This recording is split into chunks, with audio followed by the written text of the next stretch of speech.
साईं की बात। बच्चे, अरे तू चिंता क्यों करता है मेरे बच्चे? क्यों? तेरे साईं के होते हुए तेरा साईं बैठा है मेरे बच्चे। क्यों चिंता करता है तू? क्यों आगे की इतनी सोचता है? इतनी लंबी सोच। इस वर्तमान को तो जी ले मेरे बच्चे। इस वर्तमान में बहुत कुछ है अभी देखने को बाकी है तेरा, बहुत कुछ। तुझे मेरा बहुत सारा आशीर्वाद दिन ब दिन मिलने वाला है मेरे बच्चे। और सुन, कुछ अपने बच्चों से कहना चाहता हूँ।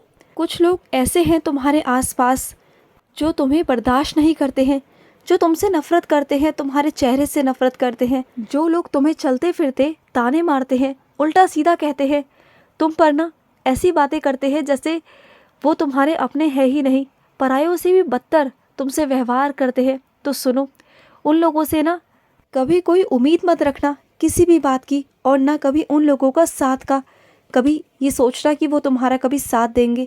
उन लोगों की तरफ कभी मत देखना।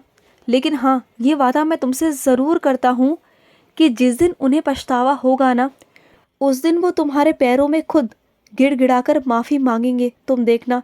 और वो दिन भी बहुत जल्द आएगा, तुम चिंता मत करो। तुम्हारे साईं ने तुम्हारा एक एक आंसू देखा है। तुम जानते हो तुम्हारा एक एक आंसू तुम्हारे साईं के लिए कितना कीमती है। क्यों रोते हो? किसके लिए रोते हो? जो तुम्हारे अपने होकर भी तुम्हारे अपने नहीं हैं, उन लोगों के लिए बिल्कुल मत रोया करो। अगर रोना है तो उनके लिए रोना जो तुम्हारे सच में अपने हैं, तुम्हारी परवाह करते हैं। अगर सच में जानोगे ना, तो अपने वो होते हैं जो दिल से साथ होते हैं, जो तुम्हारा साथ देते हैं। ज़रूरी नहीं कि वो खून के ही रिश्ते हों। कभी कभी पराये भी इतने अपने बन जाते हैं ना कि वो अपनों से ज़्यादा बढ़कर होते हैं। तो कभी भी ना ये मत सोचना कि तुम्हें अपनों से प्यार नहीं मिला, तो तुम्हें ऐसे लोगों से प्यार दिलवाऊंगा ना, ऐसे ऐसे लोगों से मिलवाऊंगा ना कि तुम कभी भी ना ऐसे लोगों को याद नहीं करोगे। तुम सब कुछ भूल जाओगे और तुम्हारी ज़िंदगी में एक नया उजाला, एक नई किरण आएगी तुम्हारी ज़िंदगी में।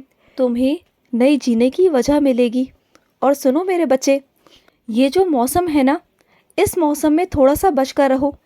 कभी कभी इतनी गर्मी होती है, इतना पसीना आता है तुम्हें, और तुम अचानक से बाहर से आकर ठंडा पानी पी लेते हो, और इस वजह से तुम्हें सर्द गर्म हो गया और तुम्हारे गले में काफ़ी दर्द है, मैं जानता हूँ। तो एक काम करो, गुनगुने पानी के गरारे करो और साथ में उधी भी लो। फिर देखना तुम बहुत जल्दी ठीक हो जाओगे। जो तुम्हारे गले में दर्द है ना, वो भी दर्द नहीं होगा। और सुनो मेरे बच्चे, कुछ तुम्हारे पास ना पुराने गहने रखे हुए हैं, बहुत पुराने, जो बहुत पुराने हो चुके हैं। तुम उसे पहनते नहीं हो, तो निकाल लो ना, उसे पहन लिया करो ना। कब तक वो अंदर रखे रहेंगे? तो निकालो, उसे पहनो। वो तुम्हारे पहनने के लिए थे ना। देखो, ये ज़िंदगी जो है ना, जो चल रहा है, ये ज़िंदगी भर चलता रहेगा। अगर तुम ये सोचोगे कि अच्छे दिन आएंगे तब तुम पहनोगे, तो सुनो, यही तुम्हारे अच्छे दिन हैं। ये वर्तमान है ना, यही तुम्हारे अच्छे दिन हैं। बल्कि ये कहूँगा कि तुम्हारे इससे भी ज़्यादा और बेहतरीन दिन आएंगे और आगे आएंगे। लेकिन उसका इंतज़ार मत करो, आज से ही ना पहनना शुरू कर दो।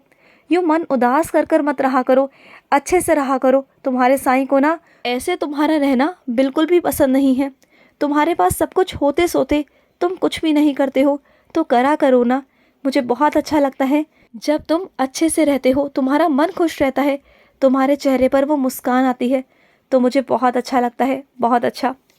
और सुनो, तुम्हारे घर में कोई ऐसा है जो बहुत तुम्हें तंग करता है, बहुत तंग करता है, जानबूझकर तुमसे अटक लड़ाई लेने की कोशिश करता है। लेकिन तुम ऐसे लोगों से दूर रहना। वो अगर तुम्हारे आसपास आए ना, तो वहाँ से निकल जाना, उनके पास खड़े मत रहना, बिल्कुल मत रहना। और सुनो, मैं तुम्हें बुलाने वाला हूँ एक ऐसे मंदिर में जहाँ मेरा आशीर्वाद है। और वो मंदिर, तुम जानते हो मैं कौन से मंदिर के बारे में बात कर रहा हूँ। और आज तुम्हें किसी के माध्यम से उस मंदिर के बारे में पता भी चला है। तो सुनो, बहुत जल्द मैं तुम्हें उस मंदिर में बुलाने वाला हूँ, बहुत जल्द। मैं जानता हूँ कि तुम अंदर से बहुत परेशान हो किसी चीज़ को लेकर, और तुम वो मन्नत मांगना चाहते हो उस मंदिर में आकर। तुम्हें किसी के माध्यम से मैंने बता दिया ना, तो आ जाना मेरे पास। मैं तुम्हारा इंतज़ार कर रहा हूँ बहुत दिनों से। आना, मैं तुम्हारी इच्छा पूरी करने ही बैठा हुआ हूँ। तुम बस एक बार आ जाओ मेरे दरबार में, और वहाँ से अपनी झोली भर कर ले जाना। और वहाँ से मैं तुम्हें उदी का प्रसाद भी दूंगा, वहाँ से उदी प्रसाद भी लेकर जाना।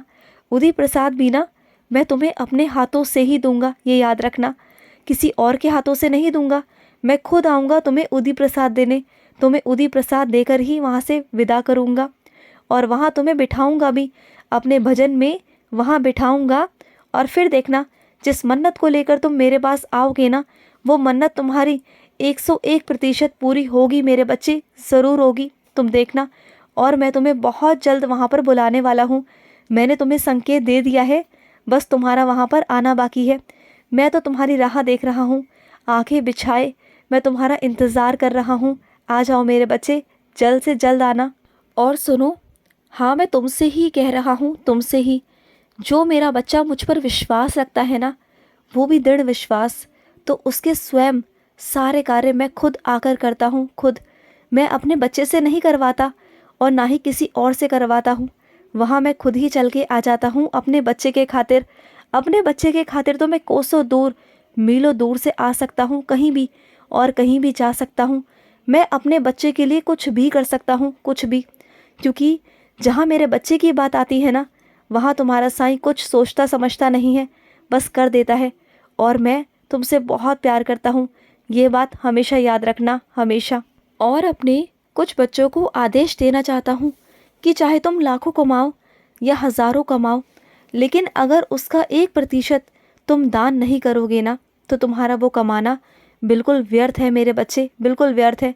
तुम अपने कर्म नहीं बना रहे, और तुम्हें यही समय है अपने कर्म बनाने का, अपने अशुभ कर्मों को मिटाने का। यही वक्त है, जो ये ज़िंदगी मिली है ना तुम्हें, ये अपने कर्मों को मिटाने के लिए मिली है।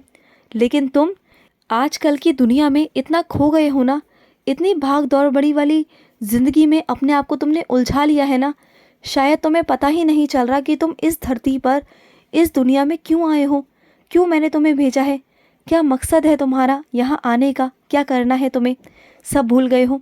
मैं तुम्हें बार बार याद दिला रहा हूँ कि अपने कर्मों को सुधारो, और तुम अपने कर्मों को सुधारना चाहते हो तो वो सेवा के ज़रिए ही हो सकता है। अगर तुम अन्नदान करोगे ना, तो तुम्हारे अशुभ कर्म मिट जाएंगे। और मैं ये नहीं कहता कि अपनी क्षमता के बाहर निकल कर करो, जो तुम्हारी क्षमता है ना उसी के अनुसार करो, लेकिन करो। अगर तुम घर के बाहर नहीं जा सकते हो, तुम्हारी कोई मजबूरी है, तो एक मुट्ठी चावल तुम चिड़ियों को तो खिला सकते हो ना अपने घर पर ही, इतना तो कर सकते हो ना। तो यही तो अन्नदान है मेरे बच्चे, यही कर लिया करो। और कुछ मेरे बच्चों के मन में आ रहा है कि वो साईं व्रत रखे, तो सुनो, मेरी स्वीकृति है तुम्हें। मैं बहुत खुश हूँ तुम्हारे इस निर्णय से कि तुम साईं व्रत रखना चाहते हो। तुम्हारा मन है ना, तो ठीक है, तुम रखना, और जैसे चाहो वैसे रखना। मुझे किसी विधि विधान की ज़रूरत नहीं, तुम जैसा मर्जी चाहो ना वैसा व्रत रखना, तुम जैसा मर्जी चाहो वैसा करना। मुझे तुमसे कोई दिक्कत नहीं है, और ना ही मैं तुमसे कभी नाराज़ होऊंगा, क्योंकि तुम्हारे साईं को ना कोई विधि विधान की ज़रूरत नहीं है। और तुमने तो वो देख ही लिया ना, कल जो तुमने मेरी पूजा की थी, उस माध्यम से तुम्हें समझ में आ ही गया कि तुम्हारा साईं हर पल हर वक्त तुम्हारे साथ है। मैंने तुम्हें लीला दिखाई ना, तो बस। और मेरे बहुत सारे बिछड़े बच्चों को मैंने दोबारा से अपने साथ जोड़ लिया। वो मुझसे बिछड़ गए थे, मैं दोबारा से खींचकर उन्हें अपने पास ले आया हूँ दोबारा से। खुश रहो। आज का साईं संदेश समाप्त हुआ।